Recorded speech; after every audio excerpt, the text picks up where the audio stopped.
क्या मृत्यु के बाद पति पत्नी का रिश्ता समाप्त हो जाता है? गरुड़ पुराण का एक अनसुलझा रहस्य। जब हम शादी के बंधन में बंधते हैं तो हम वादा करते हैं, मैं जन्म जन्मांतर तक तुम्हारा रहूंगा। लेकिन क्या आपने कभी सोचा है कि अंतिम संस्कार के बाद उस पवित्र रिश्ते का क्या होता है? जब आत्मा शरीर छोड़कर यमलोक जाती है तो क्या उसे अपने जीवन साथी की याद रहती है, या यमराज के दरबार में पहुंचने से पहले ही सारी यादें मिट जाती? आज हम गरुड़ पुराण और शास्त्रों के उस रहस्य को जानेंगे जो आपके प्रियजनों के प्रति आपके दृष्टिकोण को बदल देगा।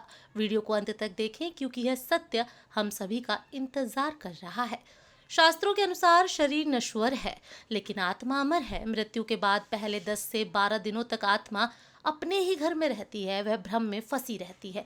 उसे अपने पति या पत्नी अपने मृत आप शरीर के पास बैठकर रोते हुए दिखाई देते हैं। आत्मा बार बार उन्हें छूना चाहती है, उनसे बात करना चाहती है, लेकिन अब वह ऐसा नहीं कर सकती।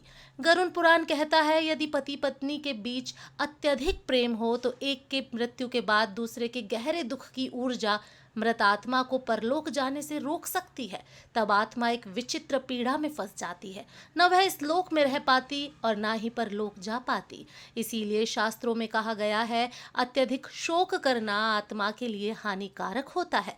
यमपुरी तक जाने वाले 86,000 योजन लंबे मार्ग पर आत्मा को 16 नगरों को पार करना पड़ता है। हर नगर के साथ उसकी सांसारिक स्मृतियां धीरे धीरे मिटने लगती हैं। यमदूत उसे समझाते हैं जिसे वह मेरा पति या मेरी पत्नी समझती थी, वह केवल एक शारीरिक रिश्ता था। जब आत्मा वैतरणी नदी की रक्तधारा और तपती रेत को पार करती है तब उसे एहसास होता है कि वह इस यात्रा में पूरी तरह अकेली है। वहाँ उसके कर्मों का साथी उसका जीवन साथी नहीं बन सकता। श्री कृष्ण गीता में कहते हैं मनुष्य अकेला जन्म लेता है और अकेला ही मरता है। अब सवाल उठता है, क्या अगले जन्म में वही पति पत्नी फिर मिल सकते हैं? गरुड़ पुराण के अनुसार यदि दोनों के बीच गहरा लगाव और अधूरी इच्छाएं हों तो कर्मों के आधार पर उनका पुनर्मिलन संभव है। लेकिन जरूरी नहीं कि वे फिर पति पत्नी ही बने।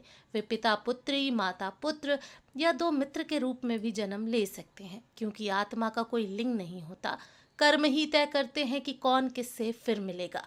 जिसके साथ आपका कोई अधूरा संबंध या कर्ज है उसी से आपकी मुलाकात अगले जन्म में फिर होगी, चाहे वह प्रेम के रूप में हो या शत्रुता के रूप में। अंततः इस दुनिया के रिश्ते एक नाटक की तरह हैं, जहां हम कुछ समय के लिए एक दूसरे के साथ होते हैं। मृत्यु हमें अलग नहीं करती बल्कि हमें हमारे अगले गंतव्य की ओर ले जाती है।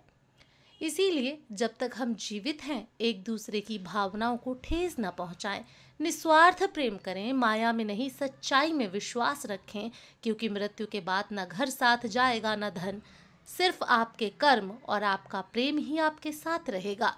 आज की इस कहानी ने आपको क्या सोचने पर मजबूर किया? क्या आपके जीवन साथी के लिए आपके पास कोई संदेश है? हमें कमेंट में ज़रूर बताएं। और अगर जानकारी पसंद आई हो तो वीडियो को लाइक करें और चैनल को सब्सक्राइब ज़रूर करें।